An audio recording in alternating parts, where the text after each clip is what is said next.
बिस्मिल्लाहिर्रहमानिर्रहीम। क्या आप जानते हैं कि दुनिया में हर तीसरा शख्स मोटापे का शिकार है। मोटापा सिर्फ जिस्म पर चर्बी नहीं बढ़ाता बल्कि ये दिल, दिमाग, जिगर और यानी कि हमारे वाइटल ऑर्गन्स जो हैं उनको भी ये मुतासर करता है। लेकिन सवाल ये है कि ये मोटापा हो क्यों रहा है, इतना इसका तेज़ी से फैलाव क्यों हो रहा है और इसका मेटाबॉलिज्म से क्या ताल्लुक है। आज मैं आपके साथ एक इसमें तफसील के साथ शेयर करूंगा कि मेटाबॉलिज्म और मोटापे का आपस में क्या ताल्लुक है।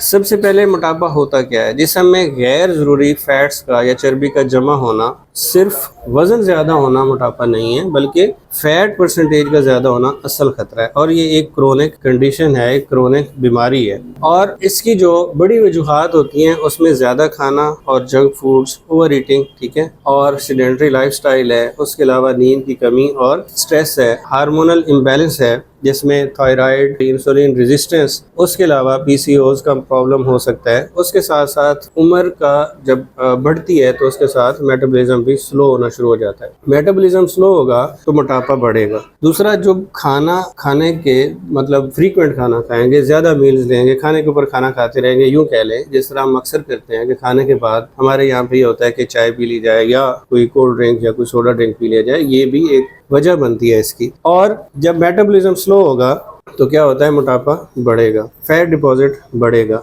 हमें मेटाबॉलिज्म को बेहतर करना है। मेटाबॉलिज्म और मोटापे का ताल्लुक भी यही होता है कि मेटाबॉलिज्म जब बेहतर रहेगा, आप जो इनटेक कर रहे हैं एनर्जी, उसका यूटिलाइजेशन ज़्यादा होगा तो मोटापा नहीं होगा, फैट डिपॉजिट नहीं होगा। और मेटाबॉलिज्म को हम जिस्म का इंजन कह सकते हैं, ठीक है। जिस तरह इंजन किसी भी चीज़ का उसको चलाने के लिए ज़रूरी है, इसी तरह से मेटाबॉलिज्म जो है वो जिस्म को, बॉडी को चलाने के लिए ज़रूरी है। मेटाबॉलिज्म में जो हम डाइट, जो खुराक लेते हैं वो टूट फूट का शिकार होती है और एनर्जी प्रोडक्शन होती है। और अगर मेटाबॉलिज्म ठीक रहे, तेज़ रहे, तो ये जल्दी जल्दी प्रोड्यूस होती है, यूटिलाइज होती है और बॉडी में स्टोर नहीं होती। यूटिलाइज होने का मतलब ये है कि जितनी आपने इनटेक किया उतना आपने फिजिकल एक्टिविटी के साथ उसको इस्तेमाल भी कर लिया, ठीक है। अगर आपने नोट किया हो कभी, कुछ लोग बहुत ज़्यादा खाते हैं और इतने मोटे नहीं होते, और कुछ लोग बहुत थोड़ा सा खाते हैं और मोटे हो जाते हैं। ये फ़र्क है मेटाबॉलिज्म का, स्लो मेटाबॉलिज्म का और फास्ट या बेहतर मेटाबॉलिज्म का। और आप इससे बच कैसे सकते हैं, इससे बचाव कैसे मुमकिन है। जिस तरह मैंने पहले वजूहात में बात की, अगर आप डाइटरी इनटेक आपका बेहतर है, आप